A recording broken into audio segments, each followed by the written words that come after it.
घुटने टेकेगी नहीं। प्रभु श्री राम की वानर सेना है ये शत्रु के घुटने टेकवाएगी। रावण चाहे किसी को भेजकर देख ले। हनुमान। प्रणाम प्रभु। कुंभकर्ण को भेजने वाला है रावण। प्रभु, लंका में रावण के आदेश पर कुंभकर्ण को जगा दिया गया है। मेरू पर्वत के समान विशाल काया है उसकी। महाविकराल राक्षस है वो प्रभु।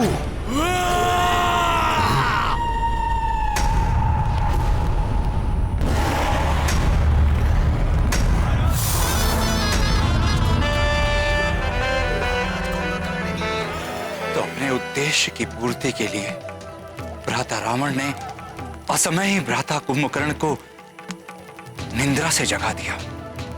कल युद्ध भूमि में इनसे सामना होगा।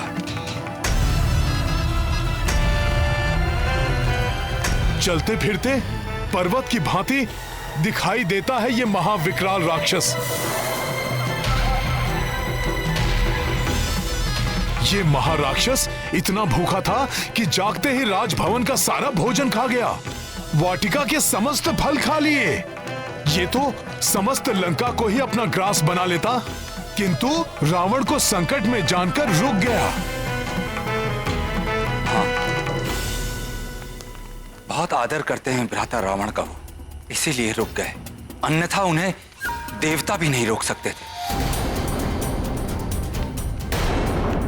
बचपन से ही उन्हें तीव्र क्षुधा लगती थी। ऐसा लगता था जैसे समस्त संसार को ही खा जाएंगे। ये क्या कर रहा है?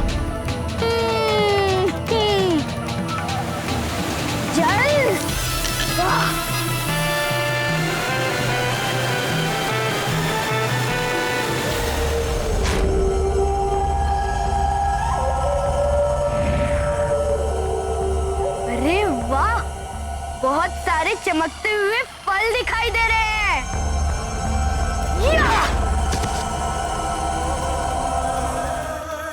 यहाँ तो अनेक फल है खाने को। इन सबको भी उध्वस्त करता हूँ। हाँ?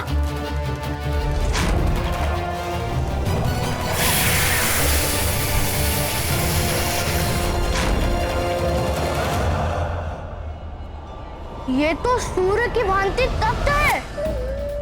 इसे भी खा लेता हूँ, बड़ा आनंद आएगा।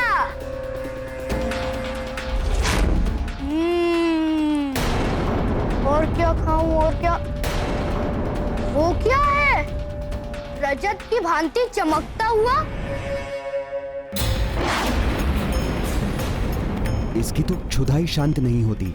ऐसा ही रहा तो ये शीघ्र ही सारी सृष्टि को उदरस्त कर लेगा। समस्त देवता चिंतित हो उठे थे। उन्होंने समस्त सृष्टि को तहस नहस कर दिया था। अब वो सभी ग्रहों के बाद चंद्र ग्रह को खाने के लिए आगे बढ़ रहे थे। तब उन्हें रोकने के लिए देवराज इंद्र को आना पड़ा। बस रुक जाओ रक्ष बालक। ठीक है, रुक जाता हूँ। मैं देख रहा हूँ तुम मेरे लिए अच्छा और स्वादिष्ट भोजन जो लाए हो। भोजन मैं लाया हूँ? हाँ, वो छोटा सा श्वेत हाथी। उसे खाने में बड़ा आनंद आएगा कुंभकर्ण को। इसके पूर्व ही मैं तुम्हारे टुकड़े टुकड़े कर दूंगा। तुमने अपनी क्षुधा को शांत करने के लिए इस सृष्टि को बहुत क्षति पहुंचाई है। मैं तुम्हें रोकने आया हूँ। तुम मुझे रोकोगे? ठीक है, तो रोक के दिखाओ। मैं इस हाथी को खा कर दिखाता हूँ।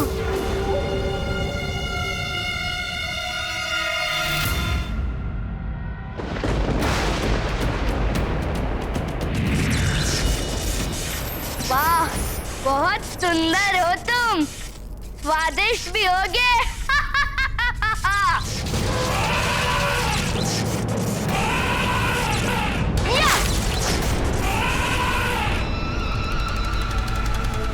ओहो, कहाँ चले गए तुम?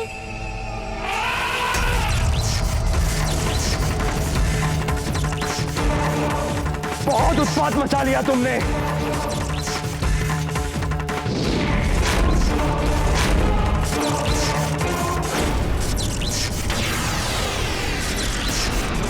मुझ पर प्रहार किया तुमने। उतर जाओ इस हाथी पर से, अन्यथा मैं तुम्हें भी इस हाथी के साथ खा जाऊंगा। ये ऐसे नहीं मानेगा, यहाँ से जाने में ही भलाई है। अंततः इंद्रदेव को भी निराश होकर लौटना पड़ा।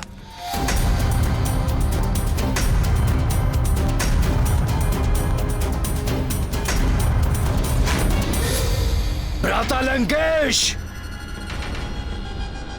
भ्राता लंकेश, भ्राता लंकेश, आपका अनुज कुंभकर्ण आपकी सेवा में उपस्थित है भ्राता श्री।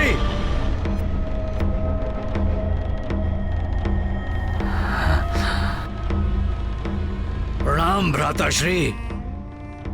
कुंभकर्ण, मेरे अनुज, कितनी व्याकुलता से मैं तुम्हारी प्रतीक्षा कर रहा था। शीघ्र बताइए भ्राता श्री, ऐसा कौन है जिसके कारण लंका संकट में है? कौन है वो जिसके कारण असमय ही आपको मुझे निद्रा से जगाने की आवश्यकता आन पड़ी? वो शत्रु कोई भी हो, उसे मैं क्षण भर में ही मसल दूंगा। कुंभकर्ण, तुम्हारे निद्रा से जागने का अर्थ ही है शत्रु का चिर निद्रा में लीन हो जाना। मृत्यु की नींद में सोने का समय आ गया है उनका। परंतु मुझे शीघ्र बताइए, कौन है वो शत्रु? वो शत्रु है अयोध्या का एक वनवासी। उस वनवासी के उकसाने पर उसके अनुज ने हमारी बहन सूर्पणखा की नाक को काटकर उसे अपमानित किया। उसके बाद हमारे भाई खर और दूषण सहित 14 सहस्त्र राक्षसों का वध किया।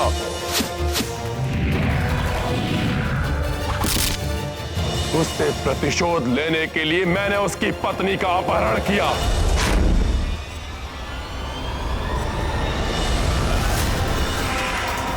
तो उसने एक वानर को भेजकर राक्षकुमार सहित अनेक राक्षस योद्धाओं का वध करके हमारी लंकापुरी को जला दिया। मैंने उन्हें साधारण नर और वानर समझने की भूल क्या की, वो तो वानर सेना को लेकर समुद्र पार कर लंका तक पहुंच गए। उन्होंने हमारे मुख्य सेनापति प्रहस्त सहित कई राक्षस योद्धाओं का वध किया। मेघनाथ का प्राण घातक नागपाश भी उनका कोई अहित नहीं कर सका। इसलिए मैंने तुम्हें निद्रा से उठाने का आदेश दिया।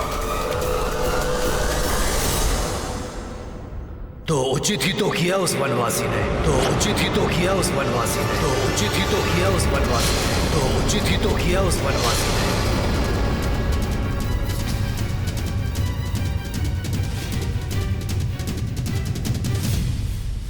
अति पर अंकुश लगाना अनिवार्य होता है।